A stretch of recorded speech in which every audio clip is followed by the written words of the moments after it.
Welcome to the Dive Bar Music Club podcast, where the guest hosts drop in and out, but the opinions are always passionate and the playlists loud. It's like Cheers if everyone at the bar had a strong take on 90s alt-rock or a suspicious number of burned CDs. Around our table, you'll find an emerging touring songwriter, a former cult band favorite whose work since then is even more interesting, a portrait photographer with a not-so-secret metal penchant, a record store owner who learned about Swifties the hard way, a retired folk singer who regrets nothing, and a zine maker with more cool music projects than we can count. We're all just here to share what we're currently obsessed with and maybe convince someone that yes, that weird Icelandic synth folk band is worth a listen. Okay, that last one's probably me, Sloane Spencer. It's Dive Bar Music Club. Low-key, high taste, happy hour for music nerds. Hanging out today with Nelson, Gullett, and Charles Hale. We have some of my favorite songs we've had in a while this morning. And that's saying something because our latest playlists, I have actually been listening to on repeat. So thanks so much for sliding on in. Charles, how have you been? I've been phenomenal. It's springtime in Colorado. The sun is out and I ride my bike every day. Ooh, I'm jealous. That's nice. It's heat index above 105 here, and we're sweating to death before 9 a.m. Yeehaw. Well, I was also lying. It's really hot here. And really? I mean, it's really hot by our standards, and many places, including the place I live, doesn't really have air conditioning. So we didn't need it here 20 years ago. Yeah, hey, global warming. So, Nelson, how are things with y'all? You know, we're about the same. You and I just spoke not that long ago, so not a whole lot has changed. We're still doing our daily live stuff here at WDVX. I'm maybe hitting the beach here in the near future, so I might be getting into that triple-digit heat in the next few days. But for now, I'm just trying to keep up with new music and keep things rolling here at the radio station.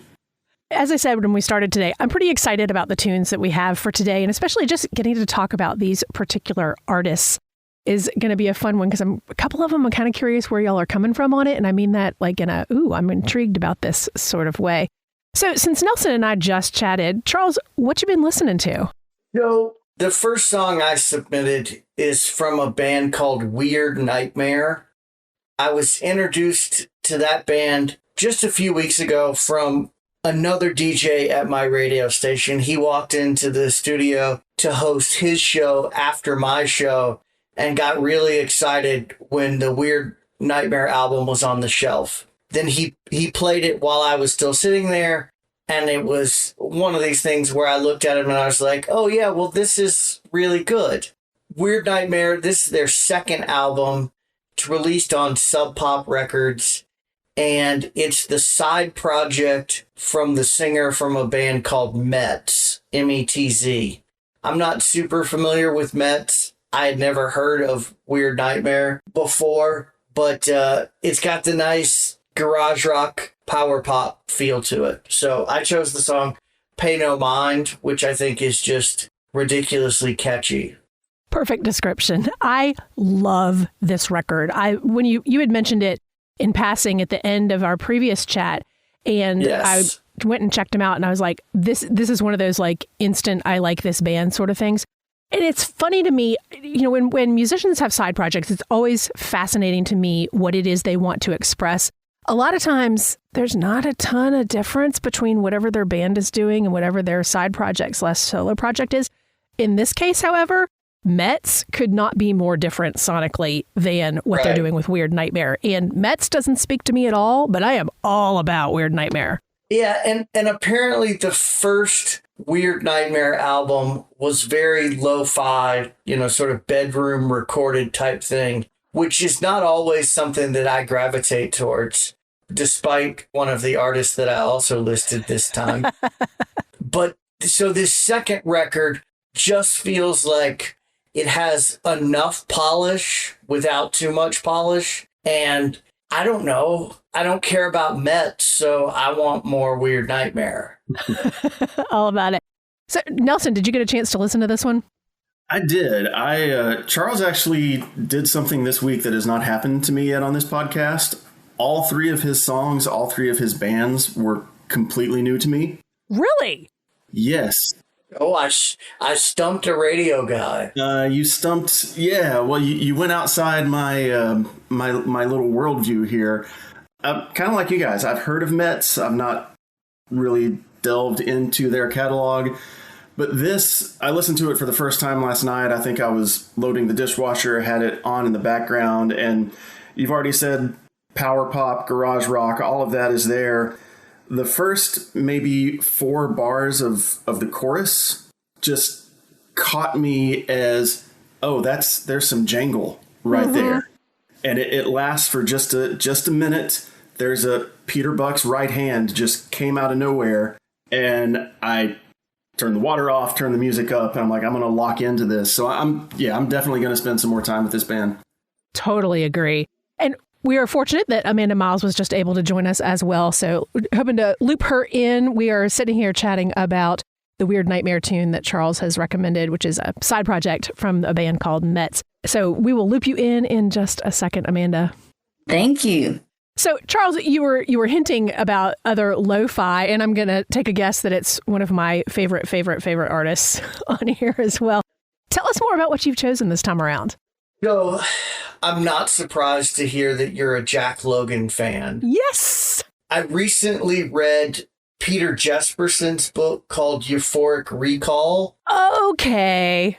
And I've been a fan of Jack Logan for years, but reading this Peter Jesperson book, just sort of, he talked for a little while about Jack Logan, and that got me back listening to his stuff. For people that don't know, Peter Jesperson was the longtime manager of The Replacements. He started Twin Tone Records. He also started Medium Cool Records. He worked in a record store. He went on to work for New West Records, among a bunch of other things. And his book was just sort of a memoir of his life in music. And he's the guy that, quote, discovered Jack Logan.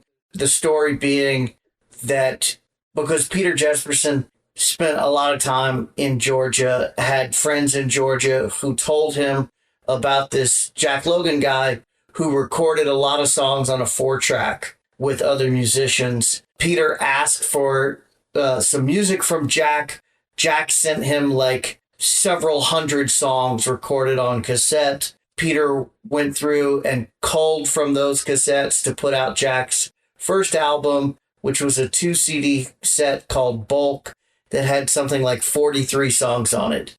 The song I chose, Genius Boy, is not from that album. It's from a few years later, but I just think Genius Boy is such a fun, catchy song.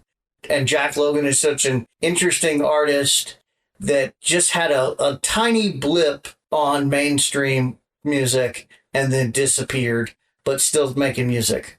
So, all right. So, yes, I am a longtime Jack Logan fan. And I first got to know Jack Logan's work through his visual art because he made a 3-episode superhero comic book about Peter Buck back in the 80s. I have it. Same. And I have been obsessed with Jack Logan since I've bought that at Fantasyland Records in Atlanta. And since then, I mean, he's collaborated, kind of one of those behind the scenes local guys that no one ever knew, but he's so important. Vic Chestnut collaborations, just incredible work. I love his records, and there is a large amount of it out there, but very underground and just an absolutely fascinating guy. I was fortunate to interview him on my previous podcast many years ago, Country Fried Rock. I don't even know if that episode is still available or not, but yeah, Jack Logan's one of those guys, like, you need to know his work. It's really, if one song doesn't capture you, listen to another 100 because they're just captivating. Yeah, he doesn't have a ton of stuff on vinyl, which means I often forget about it. Right. But a bunch of his stuff is on CD, so it's out there in the world. He did perform on some late night talk show. Maybe it was Craig Kilborn, and did put out a record on Capricorn Records. But other than that, it's been self-released or fairly close to self-released for most of his career. Yeah. When you talk about, the whole I think that really the first like lo-fi artist I ever really knew about was Daniel Johnston. We used to buy cassettes from him out of the back of his car in parking lots. And so that was kind of my introduction to that world. And then my knowledge of Jack Logan came soon after that. Just really, this particular type for me kind of continues through like some of Danny Barnes' work, and just not that any of their music is the same, just something about the approach. It really grabs me sometimes. Yeah, and Jack is the singer and writes the lyrics. My understanding is he really doesn't play guitar and doesn't write any of the music. All of his work is collaboration with other musicians, and he puts the words to it all. Yeah, there's a guitar maker, Scott Baxendale, who was in Athens for a while, who I think actually moved to Colorado at one point, who they had a collaborative release at sometime in the early 2000s. Yeah, it's called Bones in the Desert. Yeah. And that one did make it onto vinyl. And it's a good record. I don't think it's one of Jack's best, but it's a good record. But it's interesting. Yeah, I would agree with that. Yes. Nelson, I don't know that you're into any lo-fi sort of stuff like this. You can say no. Well, it depends on your definition of lo-fi. Is like early Iron and Wine lo-fi? Like I need a certain level of fidelity when I listen to something. So I appreciate even like historical recordings. Like I appreciate the songs and the music, but I can't listen to a whole lot of pops and cracks, and I need a studio on some level, I think, sure. For a lot of my stuff. But I dug this song. It's just not an artist I was familiar with. Again, I read the bio and I saw Athens, so I figured you would have something to say when the conversation came up. But all of Charles's choices I was tuned into this time. So to kind of take a different approach in our structure this time, I'm going to just have each person finish their whole set of their songs. So Charles, you have another one where I love this song and I really, really don't like their name. Yeah, the band name is called the Styrofoam Winos. They're from Nashville. And so I'm a little surprised that Nelson was not tuned into them. I found them recently. They're on the same record label that put out the records by Florrie that I talked about several months ago. That makes sense. Yeah, and apparently the Styrofoam Winos are sort of tapped into that world of Florrie and Wednesday and MJ Linderman. But they're a three-piece band, one woman, two men, and from watching some YouTube videos in their live set, they just rotate who is playing what instrument. All three of them play the drums, all three play bass, all three play guitar, and all three sing lead vocals. So I believe this is from their second full-length album, so it's still a fairly young band. This song is the first song on their latest record. The song is called Pearls, and it's just catchy, and it's young Southern kids playing in a rock band with real instruments. And these days, that's what I'm really into. I really like this one. I'm going to try to actually catch them next month when they're within a few hours of me. There is something about the vocal delivery in that refrain with Tennessee in it that I don't know what it is about that I could listen to just that tiny little bit 100 times. Yeah. I mean, that's us being radio people and being like, well, there's the catchy part. Mm-hmm. Yeah. So call out hook. Yeah. It's so catchy. It really is. I don't know if the whole album gets an A from me all the way through, but I would chalk that up to it's a young band. They're still figuring it out. And Sloane, if you go see them play, there might be 50 people there. There might be 12, so they are... I'm a big fan of either. Yeah, they're very new, very green, and I think show a lot of interesting promise.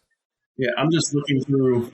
I'm just looking through their recent shows played. They were here in Knoxville earlier this year in a room that holds maybe 50 people.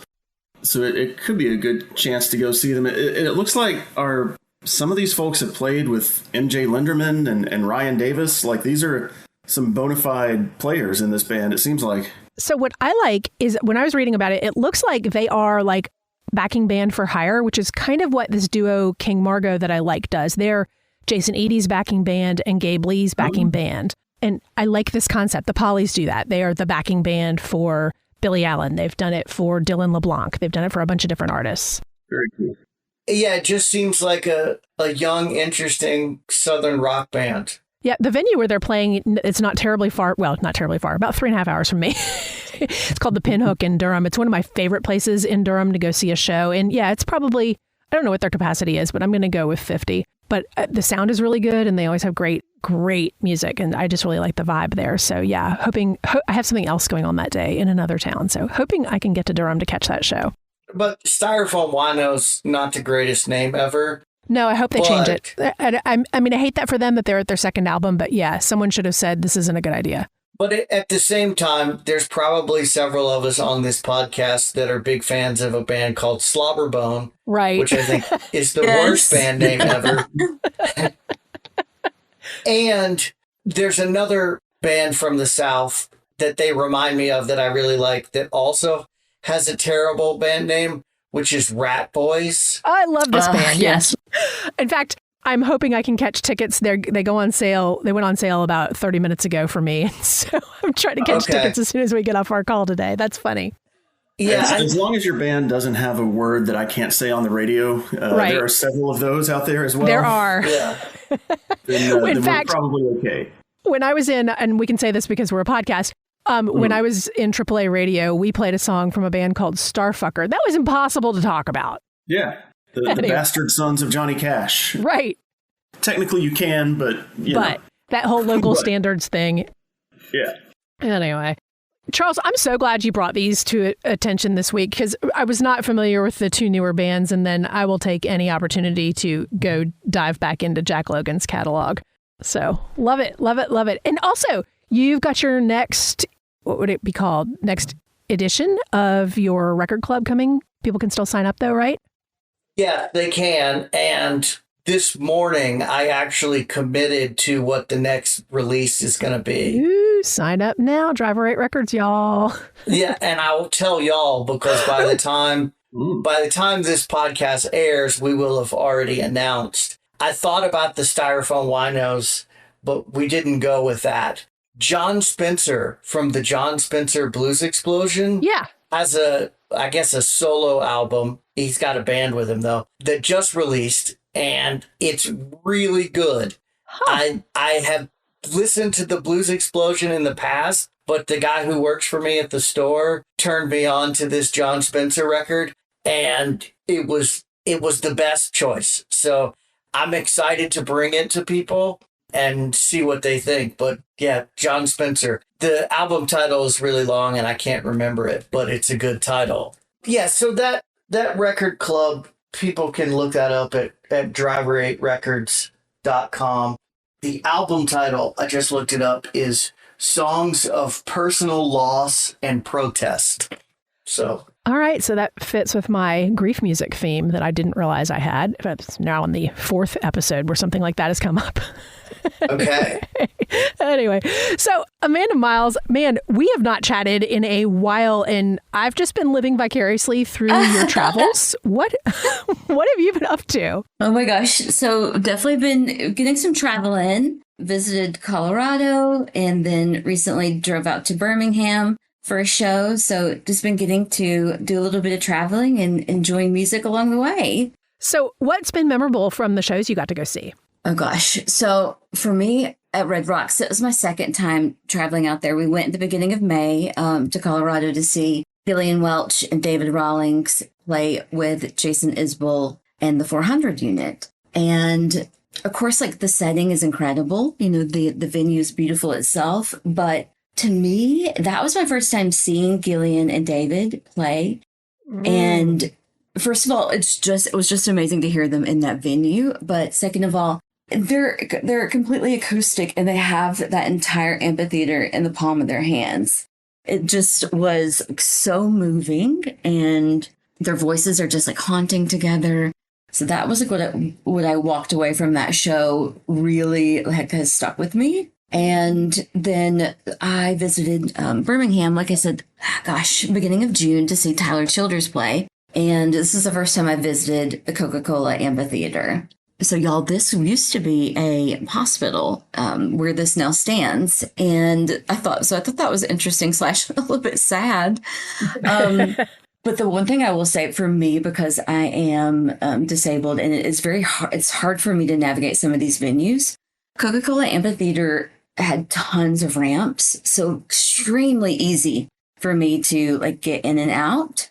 So I will say, like, number one, like props to Coca-Cola Amphitheater for being accessible. Yay. And then second of all, this is my first time seeing Tyler, and I thought the show itself, like the set, the design, all of it, like everything from the lights to the smoke, everything was so beautifully done. But Tyler's voice was just so incredible live. It was even, I heard some folks say, like, Tyler has perfect pitch. And I was like, Well, I was seeing him in person. I was like, he is. He's even better live than he is on an album. And that's really hard to say nowadays. So for me, it was definitely like the entire production, his backing band, the food stamps, incredible. Like it's an incredible group, and I feel like the show really highlighted how well they play together. It's just got an incredibly talented crew.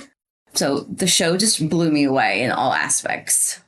Very cool. So let's back up a little and talk about Dave Rawlings and Gillian Welch, because I absolutely love the tune you picked, but I haven't seen them live since Dave Rawlings' Machine days. Oh, wow. It's been a long time for me. So yeah, like I said, this is my first time seeing them, and the song I chose was Empty Trainload of Sky. And it was one of the songs I walked away from the show, like just playing over and over and over. And there's just something so like intrinsic about it. And so I had to go like do a little bit of digging. I was like, I must know what this song is about. And interestingly, it was literally inspired by the train that travels through East Nashville, because it travels over such a high bridge over water. And that was like Dave's inspiration for the song, which makes sense because I visualize a train traveling high over water or high through the mountains as I'm listening to it. And also thinking, of course, like Empty Trainload of Sky also just makes me think about, like, as we talk about like grief and sadness and all, I love a sad song. So this one also just makes me think about, like, if you're traveling through the sky, traveling through the darkness, and just kind of like traveling through like the dark times that we're going through right now. It's really what it makes me think about. Yeah. What are you thinking, Charles? Well, I think they're beautiful people. And I saw them essentially live for the first time last year. When I saw them before, it was billed as David Rawlings' Machine, but before he had put out a record. So I went to the show not knowing whether or not it was going to be that David Rawlings.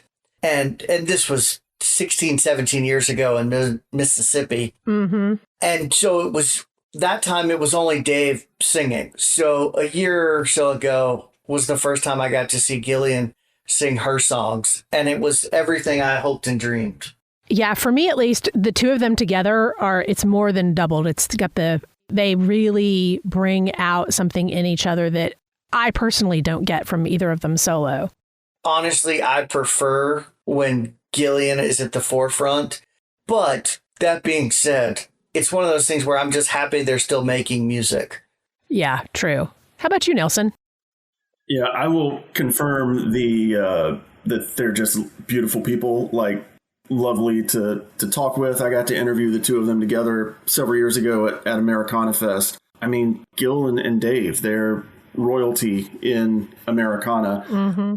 You know, opposite of Charles's picks, Amanda's picks, these are all artists that this is right in my wheelhouse, right? This is Americana, top of the chart kind of folks. And Gillian, David, whether they're separate or together, Kind of the same thing with Susan and Derek, the Tedeschi trucks. Like, either one of them on their own, I love it, but you put them together and there's just something magical that happens. Dave's guitar playing he's at the top of that list as well. My wife, the Fleetwood Mac fan, will tell you that he's the only guitarist she's seen live to rival Lindsey Buckingham. I took her to a show here in town several years ago. She went in not knowing a whole lot, just kind of went with me because I wanted to go, and left just gushing about David and his guitar playing. And, they make records so infrequently, it seems, by, the standards of other artists and record cycles, that when something comes out, this Woodland record that we're talking about, it's such a big event in our world. So it's good to see them around and just know that they're out there working on something. And if you get the chance, absolutely go see the show. Yeah, definitely. And so, Amanda, I'm kind of laughing a little bit at myself because I should have seen more and I haven't, but you got to see Tyler Childers at the new Coca-Cola Amphitheater in Birmingham. The last time I saw Tyler Childers live was in the old basement in Nashville. Oh, wow. Solo. That was a long, long time ago. He did a show for us at Boyd's Jig and Reel right before he broke, which is the venue I was talking about that Styrofoam Winos played recently. Yeah. Maybe 50, maybe 100 people. He agreed to the show, then he broke, then we put the tickets on sale, and they were gone in 5 minutes. And we have the recording of that somewhere, but Tyler... He's 10 years younger than me, but he comes from the same place I come from. Oh! So he graduated from my rival high school. And I think I forgot this. Wells, Jesse Wells, who plays in the band, not that Jesse Wells. The other Jesse Wells. The other Jesse Wells. We graduated high school together. So I've heard people from Tyler's band playing for decades. Jesse actually played guitar for me in the 7th grade talent show one year. But I love it. That's a story for a different podcast. Of all the cool things that are true in your life that you can name drop musically, that's one of the top 5, and that's saying something. I have sang lead in a vocal group with Chris Stapleton, and Jesse Wells played guitar for me well before he was ever on a Tyler Childers album. You win, Nelson. Nelson, please post. I need some photos on Instagram so we can all see and share. That was so cool. I've got to dig them up. I've got some somewhere. But yeah, Jesse's dad was a guitar player. He ran the high school yearbook. My mom ran the high school newspaper, and we've known each other pretty much all our lives. I've never met Tyler, but I do feel a connection to that band. And the song you brought, Oneida and Grindstone, off this new Snipe Hunter record. I love the whole album, but it's like those two songs are from a different record. Yes.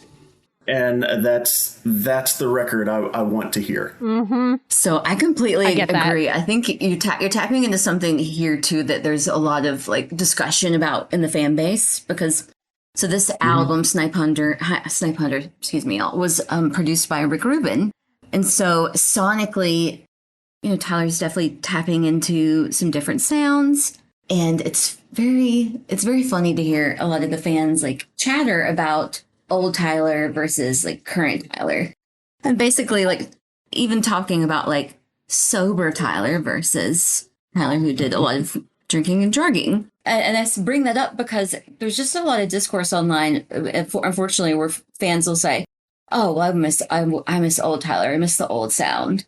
And so it's very interesting to me, but especially with this album, there was a lot of discourse about it because of it being produced by Rick Rubin. So there are a couple songs in there like. He opened the show with Eatin' Big Time, which I thought was a really good example of like I'm putting like new sound in quotations. I do enjoy it. And I will say this, y'all, like seeing Tyler sing some of his new songs live, I can tell that he is enjoying them. Like he's definitely Eatin' Big Time, Bitin' List. Like he looks joyous when he sings those. But I definitely will say personally, Nelson, I do very much agree with you because I love a sad, I love a deep, like heartfelt, grimy, like tapping into like your deepest self songs. And Grindstone definitely is one of those. And then Oneida, it's just, it just feels like a classic almost like a classic country love ballad. Even though I say classic country, it is about, a younger man falling in love with an older woman, which is and there's a nice Cyndi Lauper reference right there in the middle. Yeah. So I definitely love the storytelling in this song. But yeah, it's just interesting because there is just a lot of discourse amongst Tyler's fans about this album and the new direction that he's been going with his music over the last, even before this, like with Rustin in the Rain. So I'm a big fan. I love all of it. But yes, like this sound of like Oneida, the song today, is my favorite Tyler. It's weird. I'm not a Tyler purist by any means, and I'm sure there's something that I've almost said online several times, and I keep unposting before I do it. I will listen to Can I Take My Hounds to Heaven before I listen to Purgatory, and my favorite song on Purgatory is The Universal Sound, and I'm sure people will come after me for that, but, Tyler, wherever he's going, it's like you said, you can tell. It's kind of like Sturgill in a way. That's what they're interested in doing, and that's where the muse is taking them. And if they execute it at the level that they always do, then there's going to be something in there that I'm going to enjoy and listen to. Creatively, I'm always, I'll use REM, my favorite band, as an example. I want bands to keep growing, and I don't want them to make the same record every time. And sometimes I'm not the audience for whatever the new sound is, and that's okay. And that's what I find interesting about fan bases, particularly diehard fan bases like Tyler Childers or REM. People passionately are attached to certain sounds. Completely agree. I think sometimes fan bases get so caught up in wanting an artist to stay the same, and there's and they give them no room for growth. I think like when you brought up Sturgill, and then his new, the persona of Johnny Blue Skies. I think that's a great example because I was listening to his latest album last night, and sonically, of course, it's so different from some of his first albums. But I really enjoy it. Like I like to, even if the sound or the songs are not for me my favorite, I do enjoy seeing where he's going and just experiencing the ride along the way. Just dropped an extended edition, I think today, maybe. With an Eddie Murphy cover. Oh my gosh. I was like, what is happening here? I love it. Sexy Disco Sturgill. Yes. I like Sexy Disco Sturgill. Yes. Not going to lie, country disco is right up my alley. And in fact, we'll come back to it because, Nelson, you have a sexy country disco person to talk about when we get to you today. So make sure we do. Is that Mr. Rhett Miller are we talking about? Okay, he would be on the list too, but no. When I don't want to give away your tunes, but it's someone who's the feature of a documentary a couple years ago that's quite good. Anyway, we'll come back to that. So, Amanda, you also have another tune that you brought this time that we've alluded to this album, but we haven't actually talked directly about before. Yes. So the other song I brought today was Kacey Musgraves. And the song is Middle of Nowhere, and it's actually the title song for her latest album. And so I think Kacey's also a really good example of an artist whose sound has changed along the way. And I like it when her album leans more country. I wasn't a fan of the work when it was more pop. So I was happy when I listened to this album to hear that we were kind of moving back toward a country sound. Particularly this song, I really enjoyed once you get to the chorus that there's that melody change, and it felt like an old timey two-step in there. But just enjoying hearing the return to country with her, and her voice is so soothing to me. It's very melodious, and I do enjoy following her online too. Recently, I happened to see her on. This is almost embarrassing to say, but the Dallas Cowboys cheerleaders show, she popped up on America's Sweethearts and was one of the judges. Okay, yes. Was one of the judges on there. And I was like, oh, Kacey, there we go. So just definitely enjoying hearing this new sound, return to country. And interestingly, too, it's been fun to see her partner up with Miranda Lambert. It seems like they have They very famously definitely had some arguments about songwriter credits, over the past decade. And so it seems like they've buried the axe and have partnered up for some songs on this, for a song on this album. And that's been nice to hear too. It's funny. I happen to really like Kacey Musgraves' voice. I like her vocal delivery. Even when she was not really doing the country thing, her voice is very identifiable and kind of, for good or for bad, in contrast to what we were just saying about Tyler, it's always kind of the same, which is not, and I don't mean that as a critique. It is. And I like her voice. But I felt like this song and this album, she was playing it a lot safer lyrically. Yes. So I will say, like, that part was a little bit interesting to me after Deeper Well, because Deeper Well felt like she was really putting herself out there and branching out and just really like being very transparent and vulnerable. This album, I will say, like, Dry Spell was the only song that I kind of like, I felt like it was like what I would call classic Kacey, because it was kind of sexy and fun and a little bit risque. But yes, I do feel like this album is certainly lyrically safer than where we've been before. Coming from a person who worked in pop country for 20 years, no shame to any artist who's wanting to put out a more mainstream record. I mean, get your green, girl, whatever. But I was hoping that she would continue to stay in the genre sonically, but push things lyrically. And instead, that's not the road she took. But I can't, she didn't ask me how to make the record. So. No, I completely agree. And I felt very much the same way. Definitely. When it comes to her music, I absolutely was a much bigger fan of Deeper Well than I am of this album. So we'll see where we go next. But you're right. This one was very safe. It'll be interesting to see how it plays out live over the next year, because depending on where she's playing, she brings out different sides of who she is in the banter. So I think I get it professionally why you would make a choice like this. I just was hoping it would be a little edgier. I mean, I'm beating a dead horse, but I am hoping to see the show later this year. Trying to get tickets to one of the shows in the area, but we've seen Kacey at stepping up from venue size to venue size. We've seen the Christmas show, we've seen the disco high horse era, we've seen the early shows. Like you said, I am curious to see how the show develops from this. Do we have the neon cactuses on stage? Do we play it a little more straightforward? Because I think it will be an arena setting this time around. But yeah, this record, it is a return. I enjoyed the sexy disco Kacey era as well, High Horse and Starcross and all that.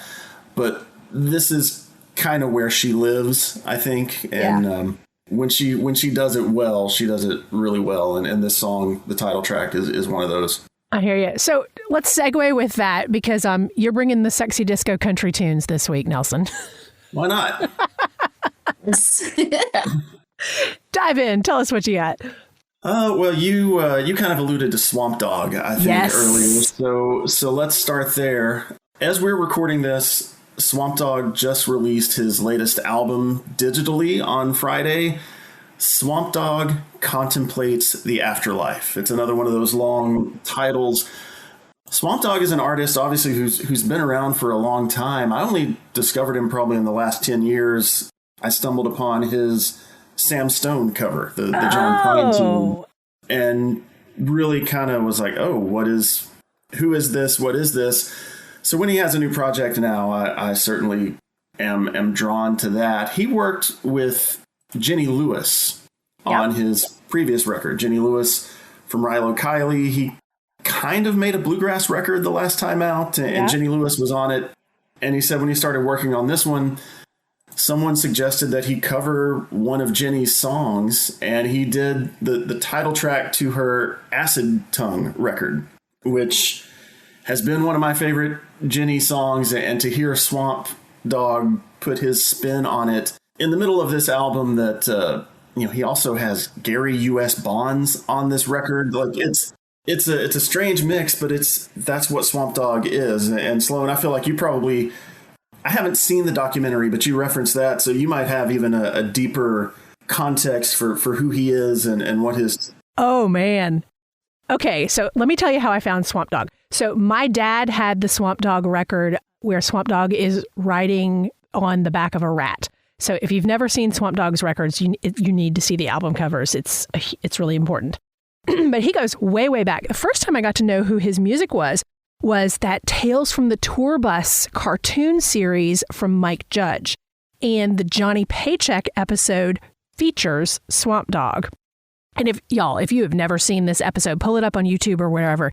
It is the greatest piece of music, sort of ish documentary ever made. And I'm not, no hyperbole for me. It's incredible. And he both played with and wrote songs in the country world in the 70s. And Swamp Dogg is now in his mid-80s, and he is an elderly black gentleman. So imagine his life experience through the 70s with people like Johnny Paycheck. Something else. Absolutely something else. But I don't want to steal too many of the stories because they are incredible and you need to see them without knowing the backstory. It really gives better impact.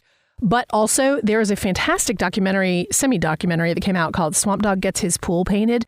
And I saw it during the Atlanta Film Festival a few years ago. And pull it up, rent it, whatever you need to do. It's a slow burn, really well done documentary. And then I'm watching it, and at the end of it, there's a party celebrating Swamp Dogg's 80th birthday. And I am personal friends with like 6 people at the party, and I forgot they know him in real life. And I was just like in the middle of the movie theater going, oh my God, that's so-and-so. Both of them, both the Mike Judge, Tales from the Tour Bus, and the Swamp Dogg Gets His Pool Painted, y'all absolutely like lifetime watching you must see. Charles, what do you know about Swamp Dogg? I've been a fan for a long time, and I have a number of his records, including the album you referred to called Rat On. And the thing is, the guy is really good. He can really sing. His bands are always really good. It's the kind of, at least his 70s output is the kind of 70s Southern soul that's just enough gritty for me. Yep. But also, he's just really weird. Yeah. And I have not seen the documentary. Oh, you need to see it. You need to watch it. Yeah, if there was a way that I could watch it, I would have watched it already. But he's just so weird.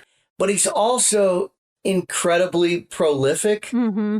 In the 70s, he had a production company. I don't think he ever had a record label, but a production company where he was signing artists. He signed a lot of female singers where he wrote all the songs, played on all the records for them. His real name is Jerry Williams. So he has tons of credit. I will say, lyrically, especially in the 70s, there's some stuff to be a little suspect about. It was 70s. Yeah, he was really good at writing songs for women to sing about how they were okay with their man cheating on them. Yeah. Like, there's a number of songs about that. But I think he's an underappreciated musician that has an unbelievable track record of great stuff. So I did not know about this new album. I didn't know about the Jenny Lewis connection. I saw Acid Tongue and hit play on the song and was like, is this the Jenny Lewis song? Because it starts talking about, the first line is something about going to a cobble maker or something. And it's like, is this something that Jenny Lewis would sing about? And then I went and listened to the Jenny Lewis song and I was like, it is the same song. And honestly, Jenny Lewis, also a giant weirdo. Yeah. In the best way. In the best way. All of this is, with admiration. Yeah. Oh, absolutely. I think Swamp Dogg would tell you he's a weirdo. I mean, he essentially made a movie about a guy coming and painting his pool. Yeah. That's weird. Yeah. I love it. I love this so much, Nelson. And this record, too, you can kind of get it from the title, Swamp Dogg Contemplates the Afterlife. As Charles said, this is a guy in his mid-80s who is kind of taking stock. The final song on the record is called Final Approach, and it's a metaphor of, the plane is coming in to land, and as I taxi on the tarmac, and he talks there's a spoken word part at the end where he talks about some of the friends he's made, and I'm at a point in my life where the bill collectors aren't calling me at night anymore. And it's weird in the best way, but it's also contemplative, as the title would suggest, and just there's a deepness to it under the surface of the weirdness. And I kind of like that dichotomy. Yeah.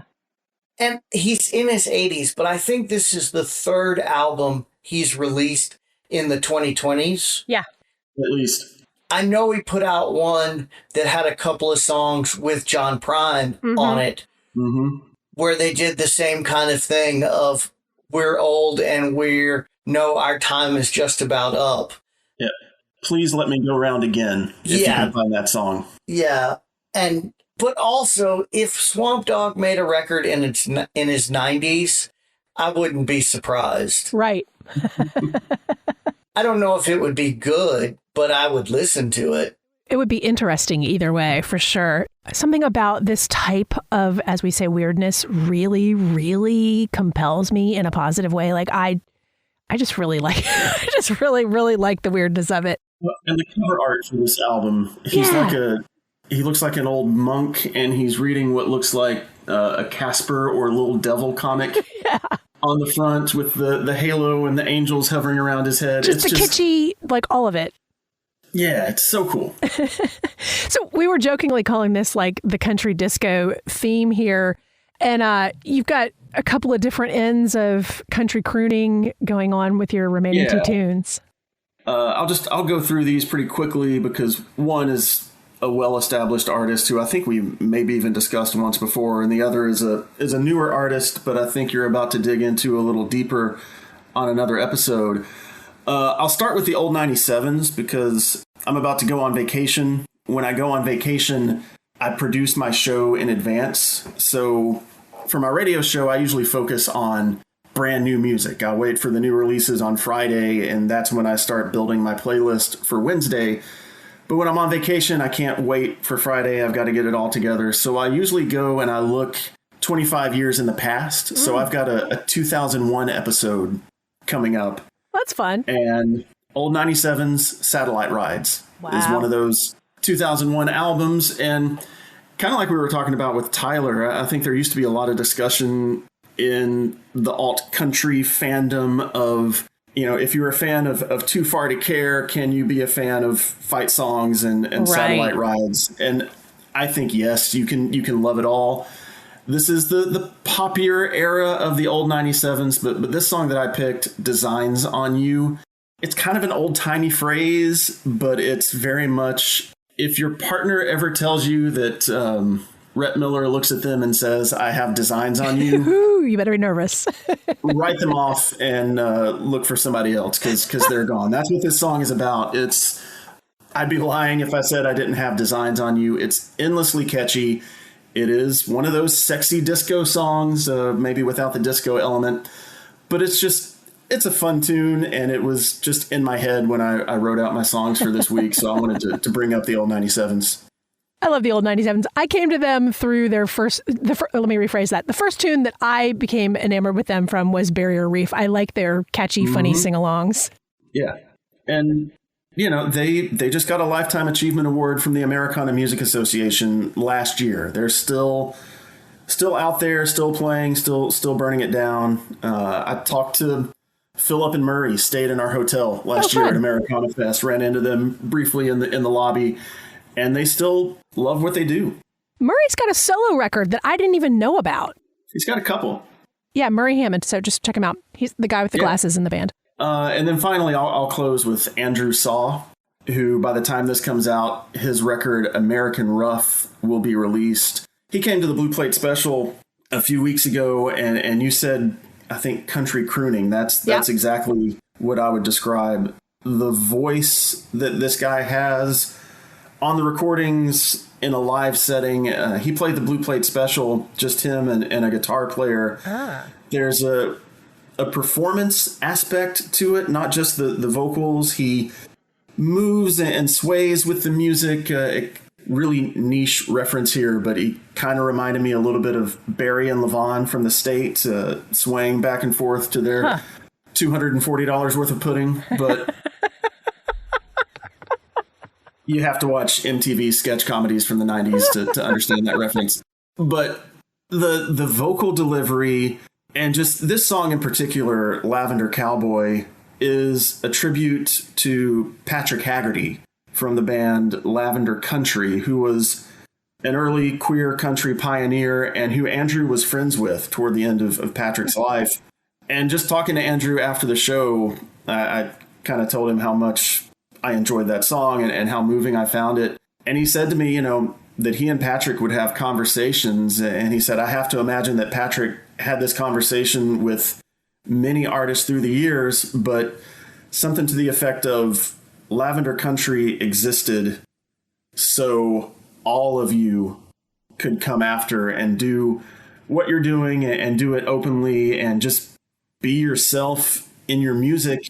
That, in the 70s when Patrick Haggerty was there, probably wasn't happening. So yeah, Andrew saw a tremendous voice, a really cool brand new artist. This is his first full-length record. There's a covers album out there, an EP that he did a few years ago where he's covering like Nico Case and some other stuff that's also worth a listen. But just a cool new artist that I wanted to highlight, and I think you and Rachel are going to go back to this record here in the near future. Yeah. We have an undated episode that'll be out at some point with Rachel and I talking specifically about some queer country artists and celebrating Pride Month. So it'll be out before the end of June. Theoretically, before this episode comes out. I don't know. Time is magic. Yeah, time is fleeting, as they say in Rocky Horror. I personally have a love-hate relationship with country music per se, but this kind of country vocal specifically, paired with the musicality of it, is something that still speaks to me as much as I'm often like, I don't like country music. This whole record is really beautiful, and the timbre of his voice is really appealing. So if you're a person who's like, not into country, I would say just throw it on in the background and see how you feel. I actually first heard Andrew saw when you mentioned they were playing at the Blue Plate, and then when Rachel and I ended up having a further conversation, paid a little more attention. And I like bringing this sort of stuff in.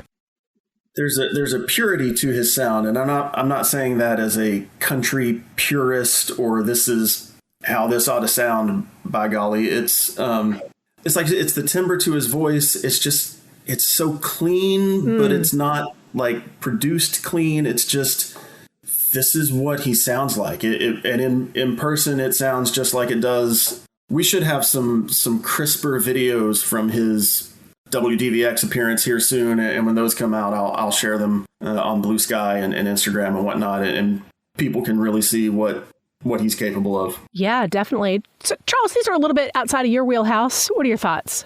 I'm going to change the subject. Oh, please do. I know we only have a couple more minutes, and I listened to that Yaz song. Oh, yeah. And so I want you to tell me why I listened to that Yaz song. Why? Yes. Why you picked it? So, yeah, there was, I'm impulse person. There wasn't a ton of deep thought behind it. I periodically get super obsessed with the entire album of Upstairs at Eric's. And I literally was digging through my cassettes for no reason. It was because I was alphabetizing my records differently. And I ran across my cassette, and then I went and found my record. And I had forgotten they had different track lists in the Yazoo versus the Yaz version of it. And it's only slightly different. But because I always listen all the way through, it sounds weird to me. It's sort of like when you listen to Squeeze singles. If you listen to the British version, the lyrics are different on one of the songs than on the American version, and it really drives me crazy. So I get obsessed about these like very tiny little things about music. So for this particular record, I only like a specific sequencing. And then I just listened to that record literally like on repeat for probably 7 or 8 days. And I had never really thought about any of their songs in isolation before. And I was like, if I were going to pick a song in isolation, how would I explain this band to somebody? And that was the song. Then that's how I got there. How would you explain this band to someone? Early electronica duo with some new wave stuff going on. I don't know. Yeah, I'm not trying to give you a hard time. No, really, I don't know. It was so out of my wheelhouse. Really? And yeah, but see, I'm 48. And so if I was 52, then that record would have been part of like my popular consciousness when I was younger. Yeah. I'm also 48, so that's kind of the conversation we had about this, Sloane, is I think I was 4 when this came out. Right. Yeah. Okay. So I don't know. I have no concept of time, as you know. So for me, musically, it sort of sticks with like when Kraftwerk had Tour de France in terms of like how electronic music was entering my head. And so I also liked like the Depeche Mode New Order transition. And I liked the fact that people really stuck their stakes in the sand as one versus the other.